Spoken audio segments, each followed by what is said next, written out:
It ain't over. It ain't over. The party's not over. Come on. It's Friday, 5th of July. And we're live, or are we? No, we're definitely live, Paul. Tell everybody you know it's the Ashley Storrie Show. Go tell everybody you know it's the Ashley Storrie Show. Come for the music and stay for the sparkling wit. Silent birthdays, alright, let's get on with it. Go tell everybody you know it's the Ashley Storrie Show.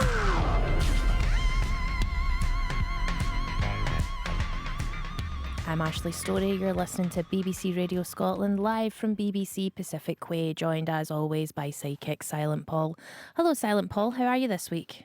I'm all right. We are talking live shows, live music, live events. It's all over the place. There's hundreds of live things going on, and we want to hear from you about your absolute favourite live events that you've been to. Tea in the Park, which I've since learned has not been on for about a decade. Forever. Glastonbury, whatever it is, get in touch via text 80295, or you can email us ashleystorieshow@bbc.co.uk, or you can WhatsApp us. What's the WhatsApp, Paul? It's 08085 92 95 00. Also, let us know your dream lineup, living, dead, whatever, your dream gig lineup. Who would you have loved to see play live? We want to know who was born to be a live performer. Here's Patrick Hernandez.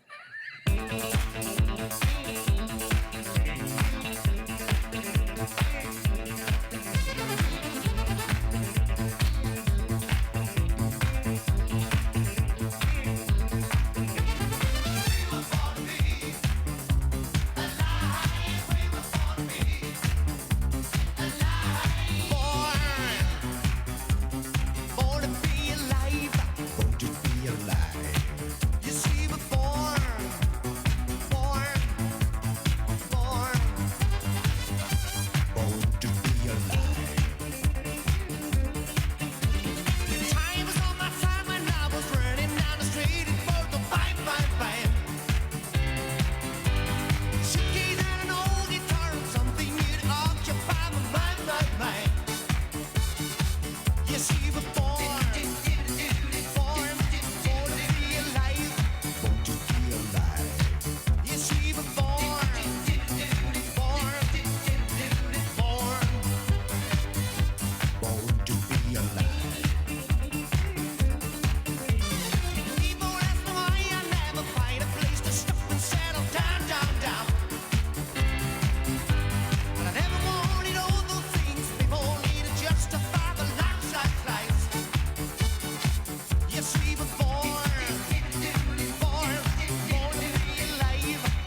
That was Patrick Hernandez with Born to Be Alive.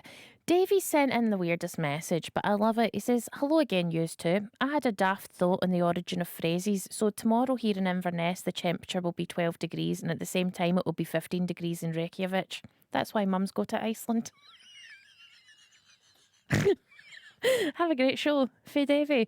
I have to say that other freezer-based stores are available, though I wonder, do they have Iceland's in Iceland? Or do they call it something else? But surely they must have some form of freezer store. I think they should call it Scotland. If we've got multiple ones. I know, but if I hope their one is called Scotland. I'm going to look it up. I think that if it's not and you're in Iceland. Maybe they just, because it's weird, because we see when you go to places like Spain, and they just have like little supermarchés. They don't really seem to have like the big supermarket culture that we do, where we've got 4 different top ones. I think they do. I don't know. They do, because in France, it's one that's like a race car. I remember it specifically, like their supermarché is like something race car adjacent. I remember thinking it's like Formula One or something it's called. Why is it? Why are ours not as cool as that? I don't know. I mean, I think maybe they're like, oh, Asda, what a cool name. Other shops are available. I'm sorry, John Asda, but nobody has ever said that. Did you, what? There's a man called John Asda. I'm just prophesying that maybe the guy who runs its name is John Asda. Oh, I wish. Now I'm heartily disappointed that there is no Ian Tesco. You've never heard of Ian Tesco? Big Ian Tesco and John Asda were best pals growing up, and then they fell out, and that's why they've got competing supermarkets like Puma and Adidas. That's the very thing I was thinking of. We are talking live shows, live festivals, the bands, the artists you wish you'd seen live. Paul, do you have are you a big live music fan? Well, yes, but I mean, I have very disparate tastes. But if you're asking me who I wish I could see live, it comes from this show. Mm-hmm. I wish I was in that ballroom the night Sammy Davis Jr. and Frank Sinatra did that New Year's Eve concert. Yeah. It would have been the best thing ever in my life. Nobody's a performer like they were at the time. Yeah. That's what I want. I wish I'd been able to see the Rat Pack live, but specifically Sammy Davis Jr. and Frank Sinatra at that weird point in their lives where they were kind of older and didn't want to do it, but were still putting on a show. But it's even better because they're a little bit belligerent. Belligerent. They didn't need to be as professional, which led to it being a bit more. They'd earned their friendly. stripes, so they didn't have to work as hard, so they were more loosey-goosey. But then they can't turn that off. No. When they perform. Also, I would have loved to have seen Elvis live. Yes. I think that would have been marvellous. I would have loved to have seen the Eagles live. I thought I would have wanted to see Pink Floyd live, but the older I get, the more I'm like, that's how I feel about Pink Floyd. At the time, if you were allowed to, it's also your dream lineup, but also you can pick your dream set list. Yeah. If you can pick your dream set list and you don't have to listen to, here's song 7 from a tumultuous 8th album, it's like, no, I just want the bangers. I want you to do a Kendrick Lamar and just sing the same song 6 times. Freddie Mercury Queen comes out and he just goes, Paul, this is for you. Bang. 10 hits. Yeah. Most of the ones from Highlander, yes. Oh my goodness, no. Who Wants to Live Forever? Here We Are, Born to Be Kings, We Are the Princes of the Universe. It's fantastic. That's your concert, that's fine. You're there for that. Mm-hmm. I'm taking a walk at that point of the concert. That's like when Taylor Swift did Evermore Folklore, and I was like, I don't like the whingy stuff. I'm away for a walk. I'm going for a walk during your Highlander set. Everybody needs time for a pee. Yeah, well, that's when I'm going to pee, is when you're having your weird Highlander moment. Mm-hmm. I think I would love to have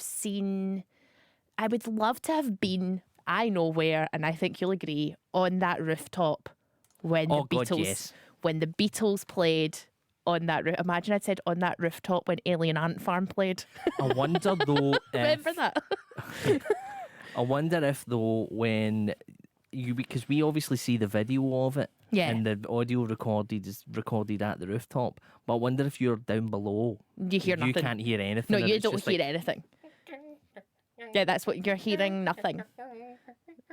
But it would have been. And I want more to of the be. commotion because obviously the cops turned up, so Yeah, there yeah. might have been sirens. There might have been everything that's going down. No, I want to be on the rooftop, like sat in front of them, like one of those people who. You want to be the Yoko Ono of the roof, No, I don't want to be Yoko Ono. just sitting there like this. I want to be like, you know how George Harrison had his emotional support monk? I want to be him. You want to be the monk. Yeah, just sat there quietly enjoying it, not getting an Endy's road, unlike Yoko. It's like rustling newspapers when they're trying to record, slamming doors. Big attention seeking Yoko. I don't know if that's even true. Every clip I've seen of her, she's always doing something that makes my wee autistic heart go shush now. They're doing something, stop making noises. Just rustling a paper. Right, Shuggy has got in touch with his dream lineup and it's very eclectic. Are you ready, Paul? Yes, go for it. James, Gina G. already I'm happy. Uh-huh. Noah and the Whale, Pulp, Kylie Minogue, Dolly Parton. Fair enough. I think that's a great. That's like a kind of early 2000s Glastonbury See, classic lineup. My favourite would be, right, you've got to look at all the great duets and can you do a one-on, one-off Yeah, scenario where you bring two on yeah, and then it's like, now I have to get from you yeah. to the next one, to the next one, to the next one. So could you go like, here you have one that we will play, George Michael, Elton John team up. Yeah. Then Elton John goes off and it's George Michael with Queen. Or George Michael with Mary J. Blige. Oh, but then who's Mary J. Blige with? See, I'm trying to do it like a Kevin Bacon. I 6 feel like Mary degrees J- of can I get to... Mary J. Blige has done. I think Mary J. Blige and Whitney. Okay, Mary J. Blige and Whitney Houston did a duet. Whitney Houston, Mariah Carey. I'm taking this in a different direction. I would like some divas in there, and I'm trying to find out how best to get my divas. Or like Annie Lennox, David Bowie, Mick Jagger. Yes, right, uh-huh. Paul's got a really rumbly tummy. That's if you hear any weird noises in the background, it's Paul's belly Just going. very hungry. Just ignore my body. I can't help it. It's nature. Who has Mick Jagger done a duet with, Oh, we need to look it other up. than David Bowie? Oh, I have to think about it. This is a fun game, though. I wish this was the show. Unfortunately, it's not. We're Well, it talking can about be if you want it to be. we're talking about your favourite festival moments, and Anne has says this isn't her festival moment, it's the kids. She says getting the kids to strip at the front door because they were wet and muddy after a weekend at tea in the park, and then throwing other stuff straight in the bin. Yes. Yes, that's necessary. I know that seems very wasteful, but at the same time, sometimes things are just a write-off. Yeah. And they have to go straight in the rubbish can. You can get in touch with us via text 80295. You can also email us ashleystorieshow@bbc.co.uk, and you can WhatsApp us 08085 92 95 00. We're talking live music, we are talking concerts, we're talking festivals. Talking festivals, we've got something that we're wanting to talk about. We'll maybe bring it up after this next song. I was thinking we wait until the football's finished. Is there football on? I'm pretty sure the Euros are on just now. Oh, let them filter in Yeah. the door, and then we'll let you in on a wee thing that you might be interested in. But from a very, possibly one of the greatest live shows ever, Live Until Aid. this August. Until this August. We have possibly one of the greatest live bands ever. And this moment, I think, changed the trajectory of their career. Yeah, no, 100%, because they were already, like, they were as successful as Queen were, but they were on the downturn. They were seen as a bit of a laughing stock. Yeah. And this one performance, Changed everything. it rocketed them into national treasure status. Yeah. So here it is. It's Queen with Radio Gaga from Live Aid.